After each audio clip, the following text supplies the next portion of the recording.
Olá, tudo bem? Retomamos neste vídeo a análise sobre o Mundial de Clubes, especificamente da semifinal que vai começar a ser jogada amanhã. E eu quero fazer essa análise colocando os termos de comparação aonde eles devem ser colocados. Repare, durante toda a competição se tentou colocar uma análise comparativa entre a UEFA e a Conmebol, entre as duas confederações. O que quanto a mim não faz sentido. Só faria sentido uma análise comparativa desse género numa taça das confederações em que nós tivéssemos uma seleção da Conmebol, uma seleção da UEFA e uma seleção de cada um dos continentes. Aí sim se podia comparar. Quando se compara clubes de futebol, nós estamos a comparar ligas e não confederações. Porquê?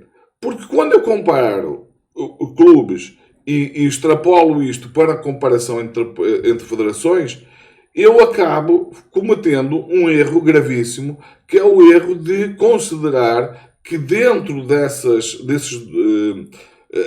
dois continentes, dessas duas confederações, as ligas são mais ou menos e estão mais ou menos no mesmo nível, o que claramente não é verdade. Não é verdade na Europa, em que existe 4 ligas que estão num patamar, 4 não, eu vou dizer 3, porque 3, 4, mas sobretudo 3 que estão num patamar superior. Primeiro lugar, claramente a Liga Inglesa, porque não só pelo quantidade de clubes que tem, mas com o nível de competitividade. Eu não consigo comparar a Liga Inglesa com a Liga Espanhola como se elas estivessem no mesmo patamar. Não estão. Na Espanha, basicamente, temos 2 clubes a lutar pelo título, em que muito de vez em quando há um terceiro que se mete nessa luta. Já na Liga Inglesa, não. Embora exista o chamado Big Six, continuam sendo 6 clubes comparados com apenas 2. Portanto, estamos a falar de um nível competitivo bem distinto. Depois, portanto, será em primeiro a Liga Inglesa, a Liga Espanhola, a Liga Alemã. Eu não meto a Liga Francesa nisto, porque a Liga Francesa basicamente é o PSG.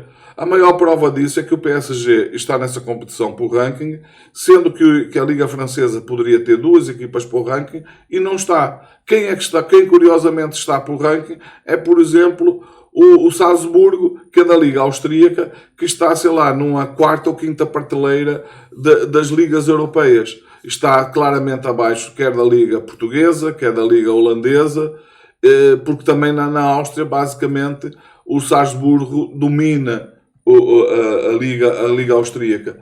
E depois, então, colocaria num terceiro lugar a Liga Alemã, em que, embora o Bayern também domine, mas tem outros clubes que pelo menos traz alguma competitividade a Liga Alemã, como o Dortmund, o Leverkusen, por exemplo. Mas também é uma liga em que o nível de competitividade é baixo devido à grande diferença que existe entre o Bayern de Munique e os outros clubes.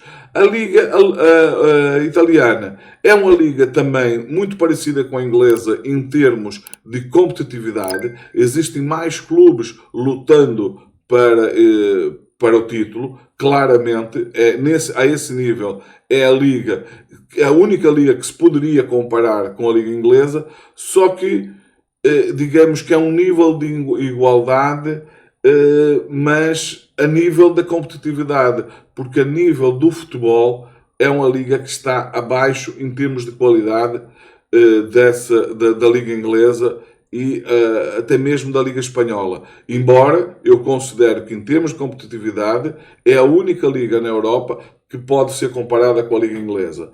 E quanto a Conmebol? Bom, quanto a Conmebol, o domínio do Brasileirão em relação às outras ligas é de tal forma significativo que não tem comparação possível. Não dá para comparar.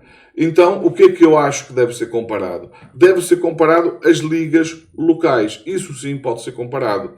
Então, fazendo essa comparação, que essa sim para mim faz sentido, o que é que nós temos nessa semifinal? Temos o Fluminense, que representa o Brasileirão, temos o PSG, que representa a Liga 1, temos o Real Madrid, que representa a La Liga, e temos o Chelsea, que representa a Premier League.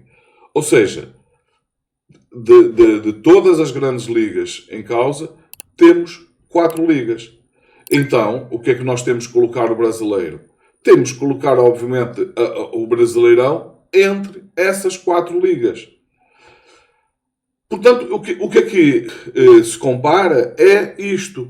Agora, se nós quisermos ir um pouco além, então aí podemos analisar em termos comparativos outros aspectos, como, por exemplo, o facto de o Fluminense, que está a disputar estas meias finais, é o mesmo clube que tem enorme dificuldade em se qualificar para a Libertadores, tanto assim que ano passado esteve muito perto do rebaixamento, e repara o curioso que seria termos um representante do Brasileirão Série B nesse Mundial de Clubes disputando a semifinal, porque eu tenho a certeza absoluta que se o Fluminense estivesse hoje a disputar a Série B, teria esta mesma equipa, estaria a praticar este mesmo futebol e estaria na meia-final. Então, em vez de termos um representante do Brasileirão Série A na semifinal, teríamos um representante do Brasileirão Série B na semifinal. Parece que ninguém se deu conta disso. Isto esteve muito próximo de acontecer no passado. Mas mais do que isso, nem sequer temos um representante da Libertadores, porque o Fluminense apenas conseguiu se qualificar para a taça sul-americana, e isso só ocorreu devido à grande quantidade de clubes que o Brasil leva para a Libertadores. Na Europa, a classificação em que o Fluminense esteve não daria para o clube europeu se qualificar sequer para a Conference League. O Fluminense só consegue porque o Brasil consegue colocar quase toda a liga.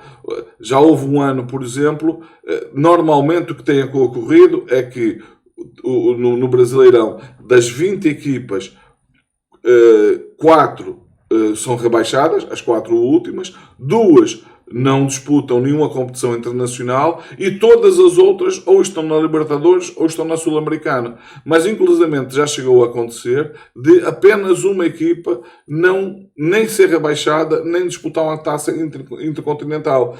E foi graças a isso que o Fluminense não só não foi rebaixado, como conseguiu se classificar para a segunda competição continental. Esta comparação é que tem que ser feita. É isto que está em causa. E agora vocês querem ver o curioso? E que me demonstra o quão competitivo é o Brasileirão comparado com todas as ligas europeias. É que o Fluminense, este ano, está em 6º lugar do Brasileirão e eu não tenho dúvidas que não existe um único torcedor do Fluminense que acredita realmente que o Fluminense tenha condições de competir para o título. Mas existe uma probabilidade, talvez de 50-50, do Fluminense não se conseguir qualificar para a Libertadores no próximo ano. Muito provavelmente, para o próximo ano, o Fluminense irá se qualificar mais uma vez para a Sul-Americana. Mas também não me surpreenderia que o Fluminense, depois de passado esta competição, voltasse para o Brasileirão, entrasse num processo, porque situações desse género já ocorreram, e que voltasse outra vez na parte final do campeonato a estar ali a disputa pela não rebaixamento. E por uma razão muito simples, é que qualquer pessoa que olha para a tabela classificativa do Brasileirão vai ver que a diferença de pontos entre as equipas que estão em risco de ser rebaixadas e as que estão, por exemplo, se qualificando para a Libertadores, é algo que não existe em nenhuma liga europeia, nem mesmo na liga inglesa, que é mais competitiva, ou da italiana, que, como eu disse anteriormente, está entre as ligas também com um nível de competitividade comparável à liga inglesa. Vocês estão a perceber como é possível e é importante olhar para os factos e fazer a comparação, fazer uma análise séria e daquilo que realmente está a acontecer, em vez de se perderem em análises comparativas sem nenhum sentido. Bom, este vídeo era para falar sobre isso. Fiquem bem, vemos no próximo vídeo e vamos torcer forte pelo Fluminense, não só como representante do Brasileirão, mas como representante do futebol brasileiro, e eu, como flamenguista, vou torcer pelo Fluminense como se do Flamengo se tratassem. Fiquem bem, vemos no próximo vídeo.